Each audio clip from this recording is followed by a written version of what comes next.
not be created. So, right, I want to introduce myself, Professor Henry Augustine, and and I have been assigned this particular course for us to interact,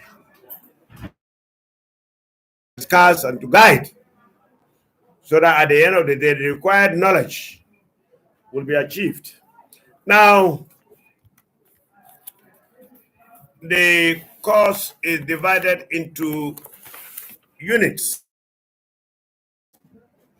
We have Unit 1, Unit 2, Unit 3, Unit 4, Unit 5, Unit 6, and so on. For this purpose, we're going to talk about Unit 1, which comprises the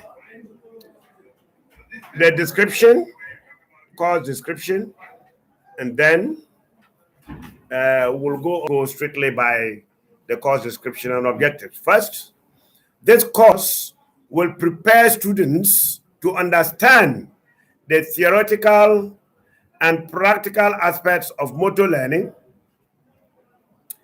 and control. Now, when we talk about motor learning, as you will see, it cannot go alone. It has to go with motor control. The gained knowledge will support students to apply appropriate and scientific ways of executing. We talked about fundamental movement skills and athletic movement of the course. This course exposes students to theoretical basis of motor learning and covers concept of and principles of learning human motor skills. Current research will be looked into. That's current research in motor learning.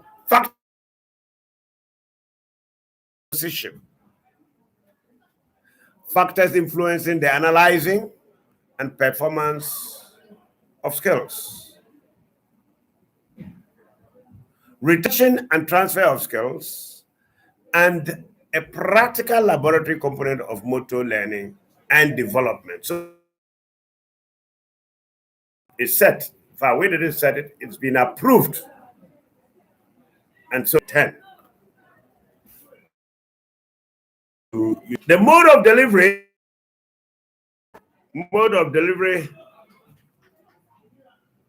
we have lecture, discussion, practical laboratory assessment, as well as the use of the LMS, that's virtual learning of the University of Education.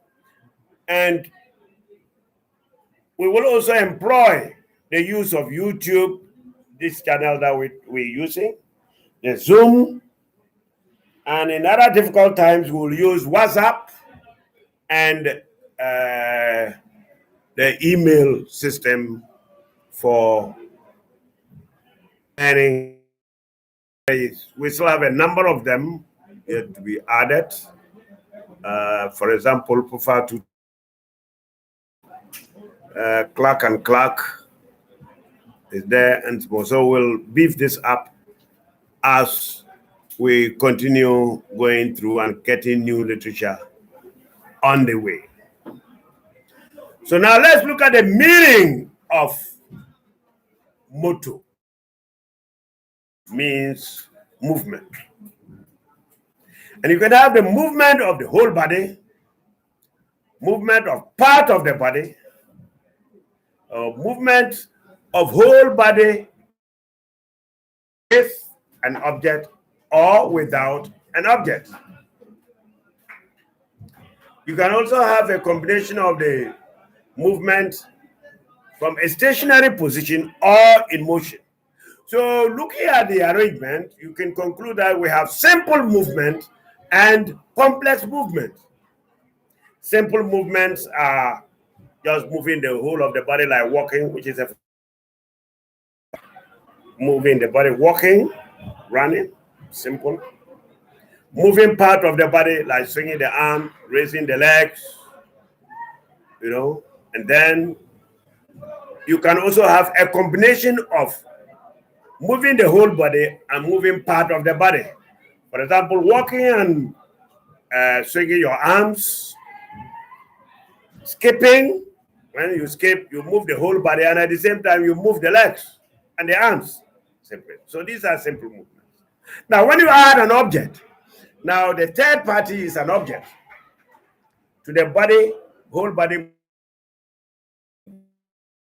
These could be stationary or in motion. So when you add a third object, for example, walking through and then while throwing and catching a ball, or standing and throwing a ball against the wall.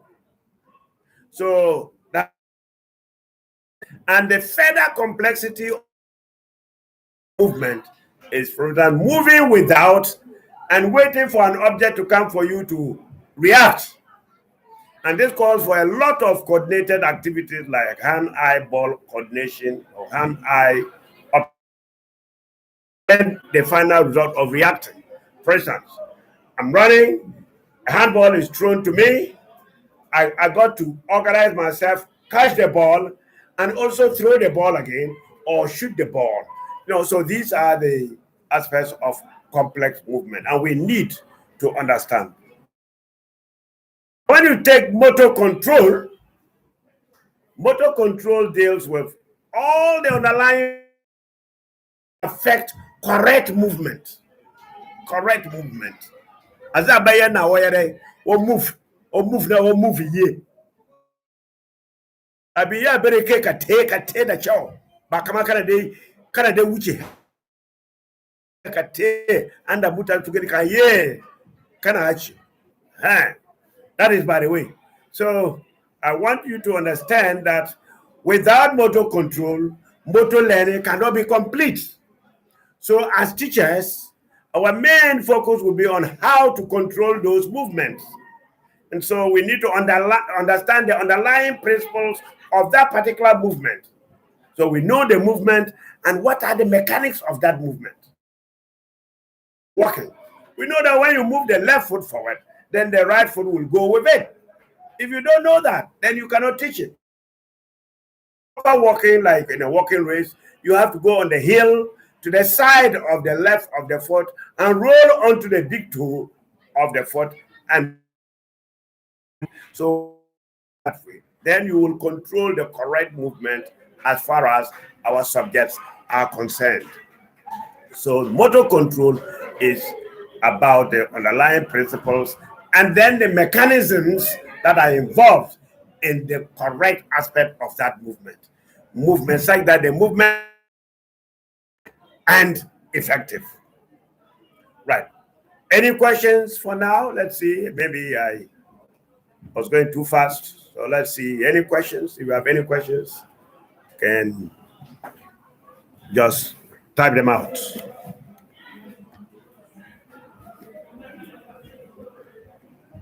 Yeah.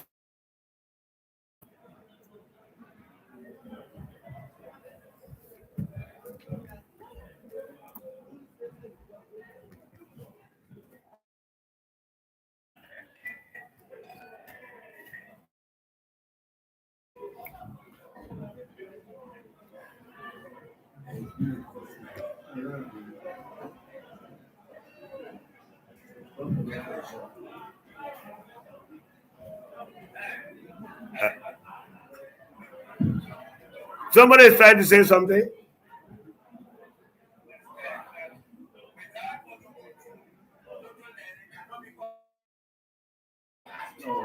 Because of the network. Because of the network. My network. So that's how it's going to. So and okay. Mm-hmm.